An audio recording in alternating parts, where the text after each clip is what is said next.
Revolutionary girl Utena, preaching change but conforming to all the worst traits of anime. Short review.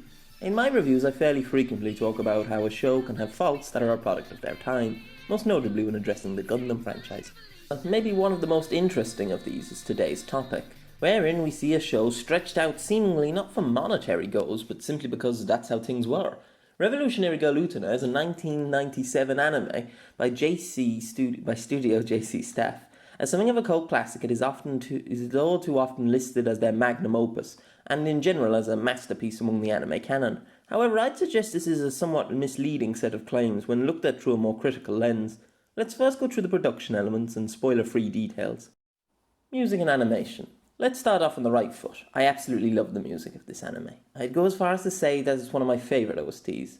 Some may think straight to the bombastic and near unique insert songs that play during the duels, with their lyrics that link back to the lore and masterful edge of tone they lend each scene they're in. But for me personally, I'm far more enamoured with the regular tracks. The use of the piano throughout the OST is plain wonderful. We're most used to seeing it as a tool of somber melodies or slow-paced accompaniments, but here in tracks like the wonderful Jab Up Beauty or Scarlet in the Campus stroke Utena's theme, we have it utilising a fast-paced, upbeat tempo that can't help but make you smile. Meanwhile, the piano and the arrangements used for Mickey's backstory, the sunlit garden, is a really enchanting piece that feels fresh but still in good steading with what we're predisposed to expecting from classical music. And I ain't even the slightest bit qualified to quantify how well done the violin and percussion instruments used across the soundtrack are. If I had any grade, they do periodically misplace a song, as it were, with the worst example being the second outro track, which fits the show's tone far less than the first, and further loses any impact it might hold, in that we've already heard its styling over a dozen times during the duels, but that is ultimately a nitpick.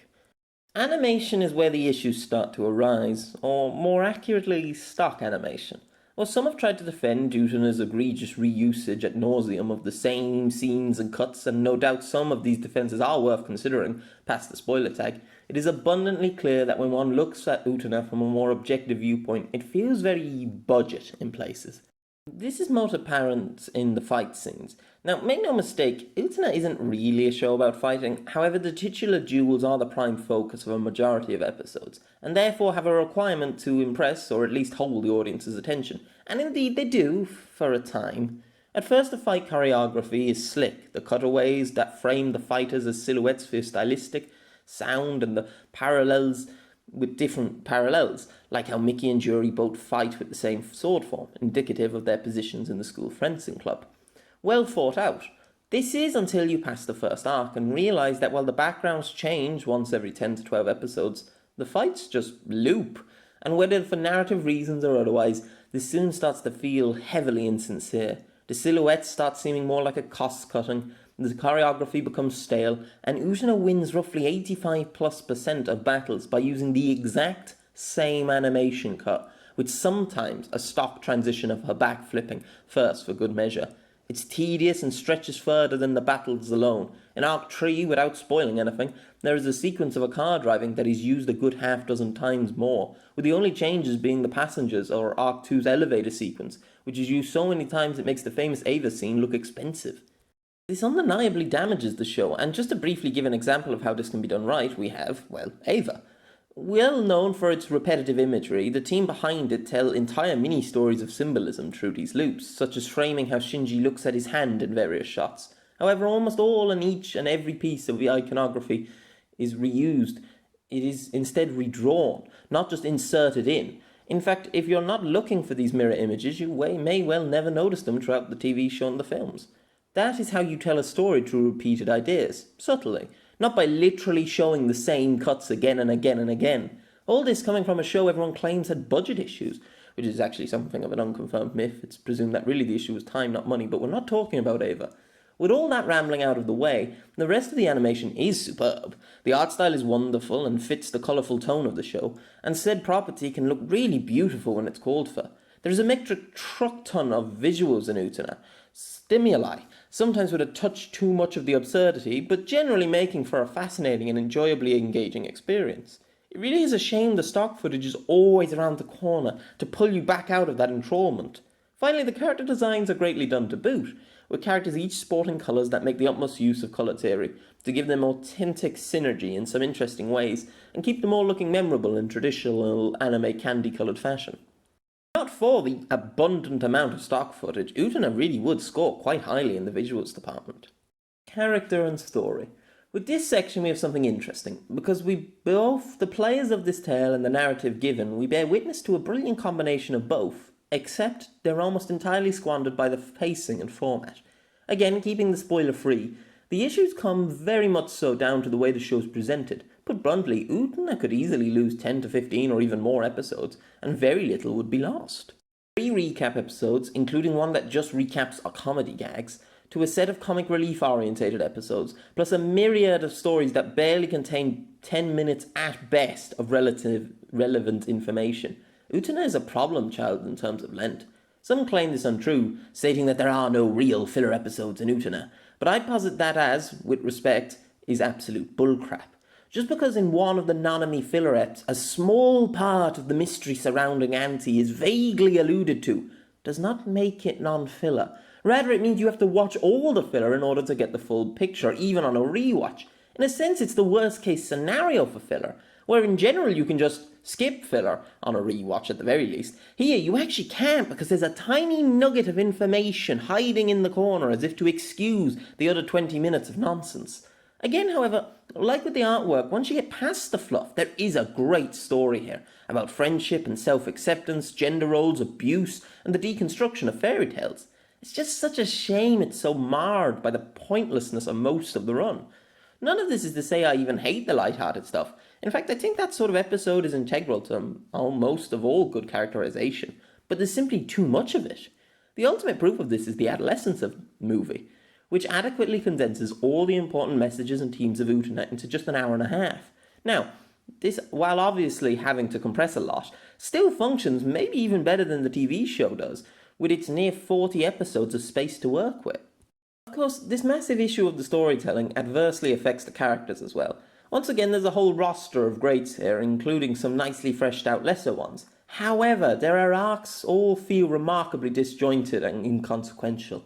A duel will occur where student council member B learns a valuable lesson. Then said lesson won't be mentioned or shown again until it's next time for them to be in the spotlight in arc 2, 10, 12 episodes later. It will literally be forgotten due to plot shenanigans. They don't gradually change or develop, building slowly with each spotlight episode. Rather, we're told they've learned something. But then they just sit stagnantly for a dozen episodes, performing comedy gags or tear-to-home-going commentary, until next required again for something vaguely useful. This all comes from the filler issue. You cannot tell a tightly knit psychological drama if half your episodes focus on randoms or dicking around with Nanami and co. It's in this sense that Utena's characters function like ones from a more light-hearted adventure or high school setting. The likes of Slayers, for example, a show JC staff worked on in their earlier days before coming out in their own right, where little is learned or emotionally developed because it isn't the sort of story being told. Except in Utena's case, it acts very much so like that isn't the kind of episodic story it wants to be. In the end, the sidecasts never really resolve anything, but act in the final episodes as if their lives have been irrevocably improved for some indiscernible reason. This all culminates in the protagonist. Utena develops in the first arc, then spends the better part of 20 episodes being completely flat, with at best inferable changes in her character or personality. Likewise, Auntie may say the odd leading comment, or give a sidelong glance to the camera or a character, but in reality, she's unmoving for the better part of 30 episodes, and even with retrospective context and a rewatch, this stagnation makes for a dull storytelling. So like the story and art categories before, the characters on paper are great, nuanced and colourful, but they are executed on abhorrently. Spoiler-free conclusion. While it may seem like in places I've been needlessly harsh towards Utena, for what it's worth I still quite like the show. I dislike the way it actively makes me groan, the way the initially awe-inspiring duels become the worst part of every second episode, the way the plot is teased for three-fourths of the run, before just being sort of regurgitated at the audience, and I really wanted to see these brilliantly endearing characters done justice. But I still think that it is a fascinating piece of art. Unlike shows of Elfenlight's ilk, which simply manipulate their cast's relatability to, in a sense, abuse their audience's emotional attachment to said cast, Utena feels very genuine, in a way I can definitely appreciate. It very much so seems to be speaking to an audience of young people, simply struggling to find themselves in the world, and who are dealing with many heavy questions of identity and personhood, which, for that, it deserves the utmost respect. However, it's no masterpiece. Even among JC Staff's properties, the aforementioned Slayers has a clear goal that it reaches while always being fun. Shana is an equally interesting to look at, with its detailed thematic presentation of its setting and stylistically wonderful battle sequences. And that one fight scene from Toradora has more effort than almost all of Utena's do. I'd like to say this is evidence that JC Staff learned their lesson, and have since veered away from stretching shows past their breaking point. But I doubt that's the case of anything more than coincidence and changing times. To conclude, if you fall in love with these characters and their struggles, then Utena may very well become a new classic or favourite for you, that really speaks your language in a great way.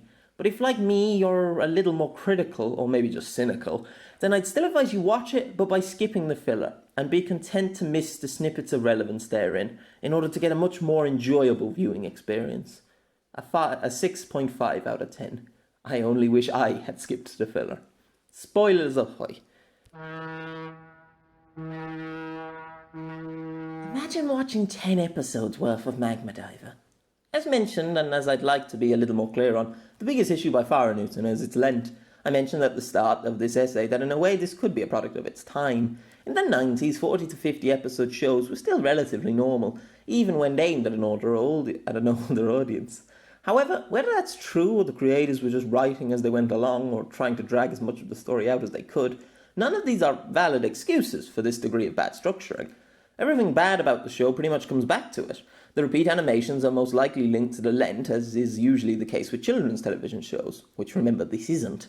The characters fall so flat because they aren't geared for such a long runtime, and the story is so sparse and hollow because it just isn't detailed or paced out enough to fill in the time.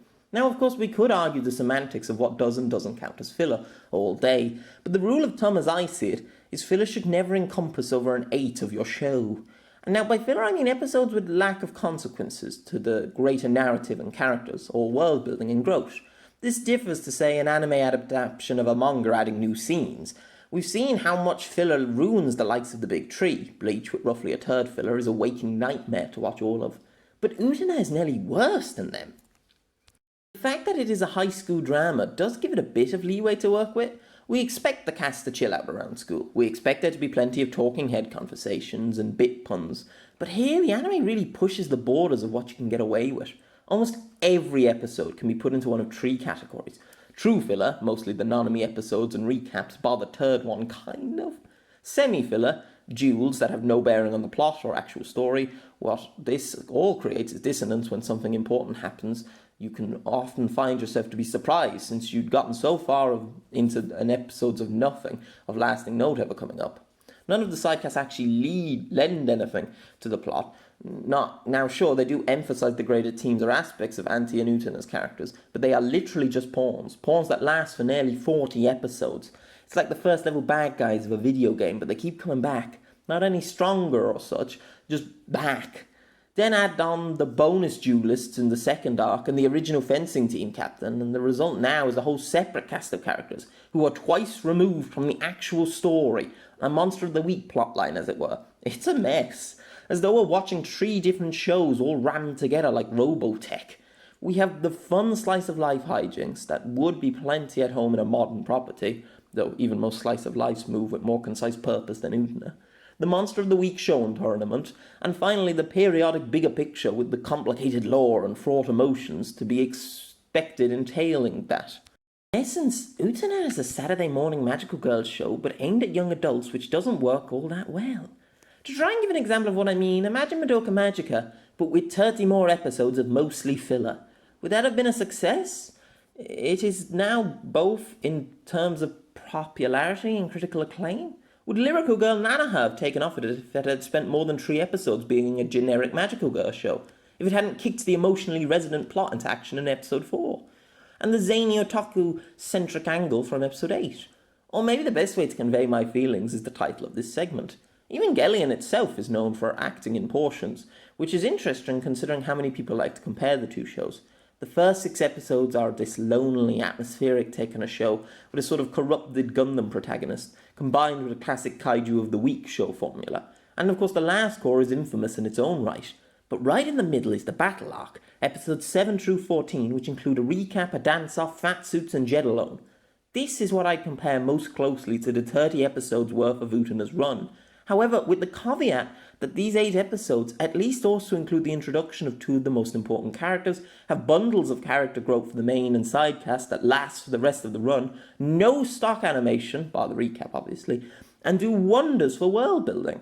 With all that said, the episode entitled Magma Diver is a problem child even among Ava's most die-hard fans. It's essentially just a dick joke of a plot premise, with wacky science and shaky pacing. It's what I classify as actual filler for Ava, with only a smile for Masaka and a bit of group bonding to give the episode any real value. You can see the similarities to many episodes of Utena, right? Enough that you can't really skip it, but it's still pretty superfluous on every rewatch. The point here is, if Evangelion had been the first 6 episodes, but then transitioned to 20 plus episodes of Magma Diver, before returning for 5 episodes of proper plot and characters, it unequivocally would not be the juggernaut of a franchise it is now. There isn't a doubt in my mind on that. If you prefer Utena and it spoke to you more, then that's great but from our perspective of trying to be objective about the show, Ava's just on a different level, as are its contemporaries in the form of other deconstructive anime. Because ultimately, psychological anime and deconstructive ones, both genre Utena has a foot in, are formats reliant on intrigue and small-scale, character-driven plots. Utena doesn't work because it's a slice-of-life children's shows rammed into one of these complex plots. You can't hide behind the fact you're mimicking a kids' show because as an excuse to use endless stock animation. Heck, I've watched Magical Girl and Digimon shows with far less reused assets than Utena, which is a shame. The show lacks direction for most of its run, there is plenty far too much excess fluff. Revolution. And maybe that's the sad thing. I'd like to love Utena, and no doubt if they were to release a 26 episode director's cut of the show today, then I think I'd adore it and decree it a masterpiece. Merge episodes like Wakaba or Mickey's two-parters into single episodes. Cut out some of the flannel and the odd one-off duelists. Just that middle arc could be compressed by so much. And really, what would you lose? Some setup stuff, of course, and a bit of the charm, sure. But ultimately, I think you turn and gain an absolutely brilliant show from an emotional and objective standpoint. Because what's here is still great. The brilliant music, direction, the fitting art style, so much talent and effort put into it. All deserving of just a better presentation. Utena is a nice idea of a show. It's experimental in its deconstructionism and art and tries to best utilise its pre-existing format, but ultimately it just sort of fails to be a good product in the process, nor does it entirely succeed as art due to its abundant corner cutting. Still, despite it all, it's definitely a worthy piece of anime history. And thanks to the movie, we do have some idea of what a better, more concise Utena, with only bespoke animation and no filler, might have actually looked like. I hope you enjoyed this overly short look at Revolutionary Girl Utena. It's not my longest or most detailed one, but I think the points are there. If you've any comments or anything, leave them down below or leave a like. And thanks for listening.